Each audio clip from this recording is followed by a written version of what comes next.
20 जनवरी 2010 को लाहौर के इलामा Iqbal international airport की पार्किंग में फायरिंग के बाद भगदड़ मच गई।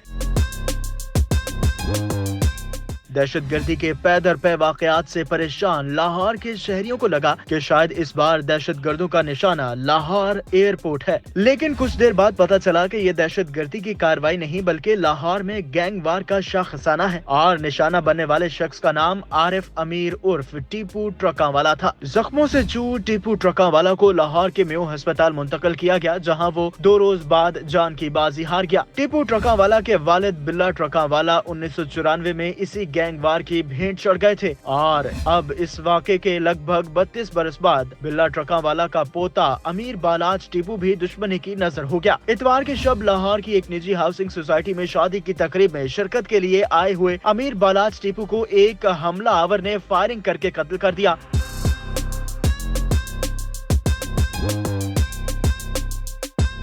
अमीर बालाज के गनमैन की फायरिंग से शूटर भी मौके पर मारा गया। वाक़े का मुकदमा ट्रका वाले खानदान के दुश्मन समझे जाने वाले गोगी भट्ट और तैफी भट्ट के खिलाफ दर्ज किया गया। लाहौर में गैंगवार और दुश्मनी की तारीख पुरानी है, ताहम हालिया अरसे में दुश्मनी की बिना पर कत्ल के वाकयात में कमी आई थी, लेकिन इस वाक़े के बाद एक बार फिर लाहौर में 3 नस्लों से जारी खानदानी दुश्मनी की बिना पर जारी गैंगवार दोबारा शुरू होने के खतरात मंडला रहे हैं। सवाल ये पैदा होता है कि अमीर बालाज टीपू की किससे दुश्मनी थी? लाहौर में नस्ल दर नस्ल चलती आने वाली खानदानी दुश्मनियों पर नजर डालें तो शहर में खानदानी दुश्मनी की वजह से कई गिरोह आमने सामने रहे हैं। ताहम लाहौर की शालम मार्केट के रिहायशी बिल्ला ट्रकावाला के खानदान और गवाल मंडी के गोगी भट्ट और तैफी भट्ट के माबैन दुश्मनी कई दहाइयों पर मुहित है। बिल्ला ट्रकावाला और गोगी भट्ट खानदान की दुश्मनी का आगाज 1993 में एक मामूली तल्ख कलामी और थप्पड़ मारने के एक वाक़े से हुआ। 1993 में टीपू ट्रकावाला का हनीफ उर्फ हनीफा और शफीक उर्फ बाबा के साथ उठना बैठना शुरू हुआ। ये दोनों भाई अपने दौर के टॉप 10 इश्तिहारियों में शामिल थे। ये लोग लक्ष्मी चौक में एक दफ्तर में बैठे हुए थे, जहां टीपू ट्रकावाला ने किसी बात पर दोनों भाइयों के दोस्त मनाजिर शाह नामी इश्तिहारी को थप्पड़ मार दिया। शफीक उर्फ बाबा ने मौके पर मामला ठंडा किया और टीपू ट्रकावाले से कहा कि वो इस पर माफी मांगे। शफीक और हनीफ किसी दौर में बिला ट्रकावाला के मुहाफिज भी रह चुके थे, जिस पर बिला ट्रकावाला ने कहा कि टीपू माफी नहीं मांगेगा। इसी बात पर पैदा होने वाले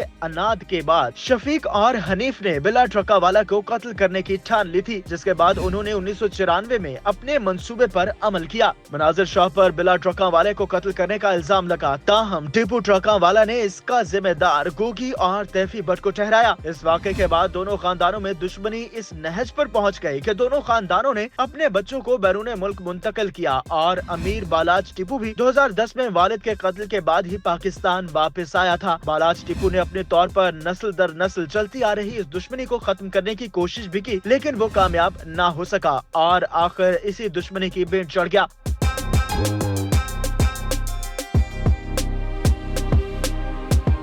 पुलिस ने भी इन दोनों खानदानों की लड़ाई में बहुत पैसा बनाया और कई पुलिस अफसरान मुबैना तौर पर इन गैंगस्टर्स को तहफ्फुज देते रहे हैं। लाहौर पुलिस के इंस्पेक्टर नवीद सईद भी इस गैंग वॉर में शामिल रहे, जिनके अंडरवर्ल्ड से ताल्लुकात थे। इंस्पेक्टर नवीद सईद एक इंस्पेक्टर थे, लेकिन उनका प्रोटोकॉल आईजी पुलिस की तरह था। बाद में इंस्पेक्टर नवीद सईद खुद भी इस गैंग वॉर का निशाना बन गए। साबिक आईजी पंजाब पुलिस शौकत जावेद कहते हैं कि इन मामलात में पुलिस के हवाले से गलत फहमियां पाई जाती हैं। इनके बकौल पुलिस ऐसे अनासर के खिलाफ कार्रवाई करती रही है, लेकिन वक्त गुजरने के बाद ये गैंग्स फिर ताकतवर हो जाते हैं। शौकत जावेद का कहना था कि उनकी लाहौर में पोस्टिंग रही है और इस गैंग वार को उन्होंने करीब से देखा है। उनके बकौल ये लोग जमीनों पर कब्जे और सूद पर कारोबार में मुलव्वस है, ताहम यह कानून को चकमा देकर अपना काम करते रहते हैं। साबिक आईजी पंजाब का मजीद कहना था कि माजी में इन ग्रुप्स पर हाथ डालने की मुतअद्दिद बार कोशिशें हो चुकी हैं।